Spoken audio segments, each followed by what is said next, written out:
President Kennedy has been shot in Dallas, Texas. He was shot while he was touring town with Governor Connally in the famous bubble car. The bubble was down. Both Mrs. Kennedy and Mrs. Connally were in the car with them.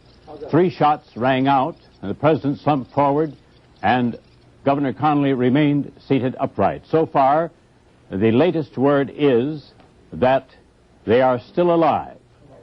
Mrs. Kennedy, as soon as the president slumped forward, she grabbed him, she cradled him in her arms, and she said, "Oh no," and tried to hold up his head.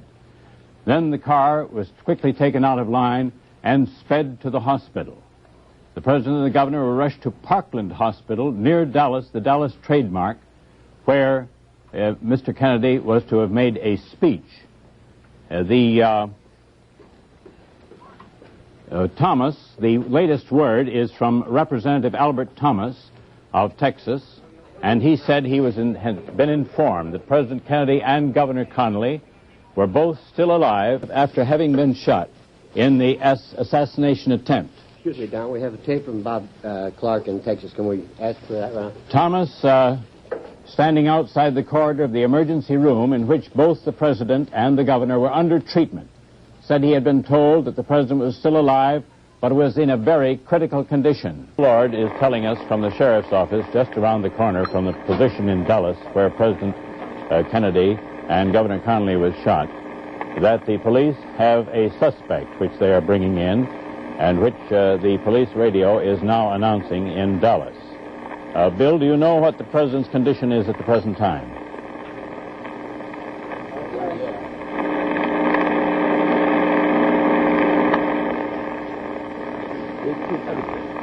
The president and the governor have both been taken to Parkland Hospital about a half an hour ago, and they are still alive. The president is in very critical condition, and a Roman Catholic priest has been called in. Also, every specialist in Dallas and every specialist in the country, of course, will be alerted to be there. The president is in the emergency room, and the governor... And again, we go back to this business of here, we have been forecasting rain in Dallas for the last couple of days, and this morning was one of those dreary mornings. There was fog, there was rain, the clouds hung low, and the weathermen had the forecast that this would hold through this afternoon. But then as the morning wore on, the clouds broke away, and when the president's big jet set down right on schedule at 25 minutes before the noon hour Central Time, the sun was bright, the crowds were out, the bubble plexiglass cover for the president's limousine was put away, and the president and his wife and the governor of the state of Texas rode in the open car. All went well past the airport, down Mockingbird Lane to Lemon, down Lemon Avenue to Turtle Creek on into Cedar Springs down to Harwood, the crowds out to see the president, then down to Main Street, up Main, and just as the presidential motorcade started to enter the triple underpass at Houston Street, shots rang out. The president, as we have it now, mortally wounded. The governor of Texas, John Connally, who served as Secretary of the Navy in Mr. Kennedy's cabinet when Mr. Kennedy first assumed the high office, is wounded. He was shot in the chest. A Secret Service agent whose job it was, as with his others, fellow agents, to guard the life of the president, killed instantly. 3 shots fired and 3 people hit. The president apparently dead, the governor of Texas wounded, we don't know how seriously, a Secret Service agent killed on the spot. This is not confirmed, the death of the president. We have it on what would normally be good authority. But until the word officially comes, there is no way to know. The crowds have emptied now, and this big market hall that was to have been the site of a festive day for the president and for his wife and the vice president and his wife and the governor and his wife and the many Texas congressmen, now being emptied and most of the meals left untouched.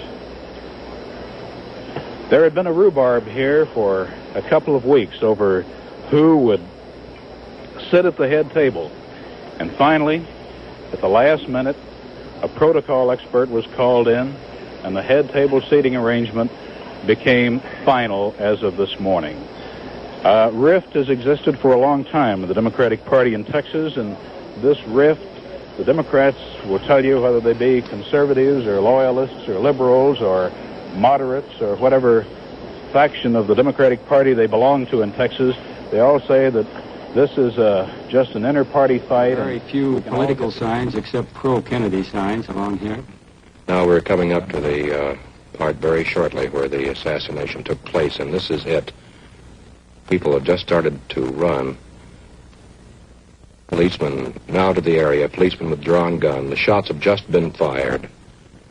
State of mass confusion grips the entire area. People hitting the ground, rushing up. At this moment, the car bearing the president and his wife and the wounded Governor Connolly sped off immediately to the hospital, which was just about 4 or 5 miles from the point where he was shot.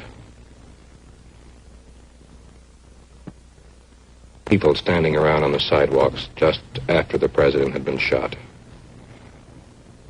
He had actually not left the downtown area. Roadblocks, of course, immediately set up. He had just started to go under the triple underpass in Dallas, which makes you out of the downtown area, out to Stemmons Expressway, where the Trade Mart is located, where he was scheduled to speak at 1 o'clock, which was the time he died. Now we are at the hospital, the Parkland Hospital, where the president died.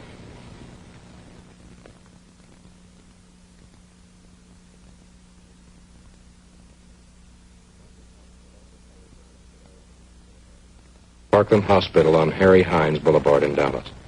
This is the car.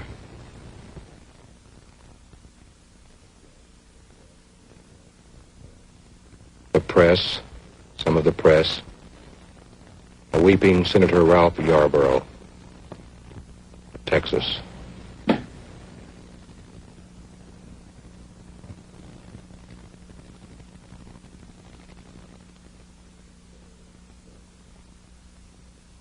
Being consoled.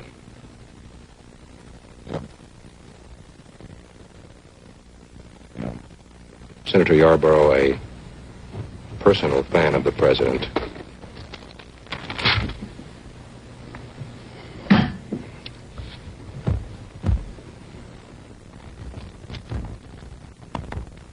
Curiosity seekers.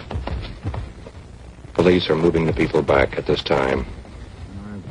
Just about a minute, I'd say 45 seconds before the president was shot, I was standing right in here and gave the president the applaud. He turned the corner. There's the president and Mrs. Kennedy just minutes before he was shot. Mr. Haggerty explained, too, that dome was not on, as you can see there.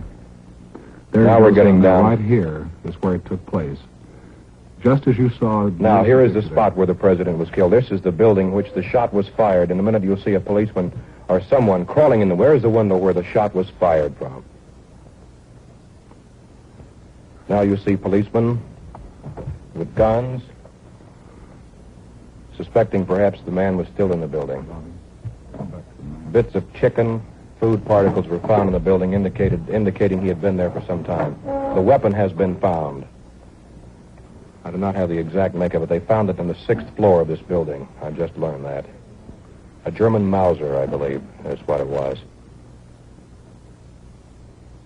That's out in front of the Depository, Texas. Right, this was just minutes after the president was shot.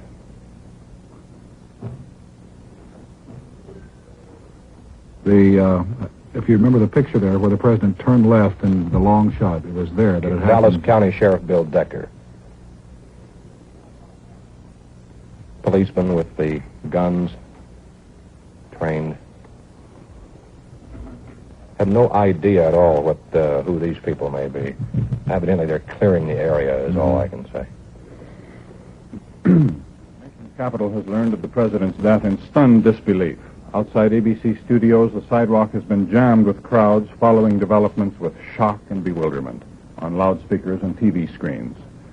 One can see the tragic news spreading from mouth to mouth on the streets. Here and there, people are crying, and there are reactions of rage and fury. At the White House, some of the staff was on hand as usual, though some were with the president. One officer was a quick direct channel of the news to Washington officialdom.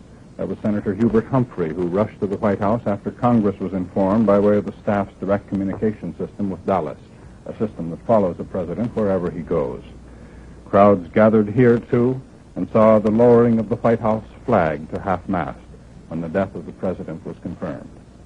This is the Justice Department. Crowds outside the offices of Attorney General Kennedy, the president's brother and closest advisor. President Kennedy's other brother, Ted, the senator from Massachusetts, happened to be presiding over the Senate when the first shocking word was whispered to him by a doorkeeper. Senator Kennedy immediately left the building and went to a waiting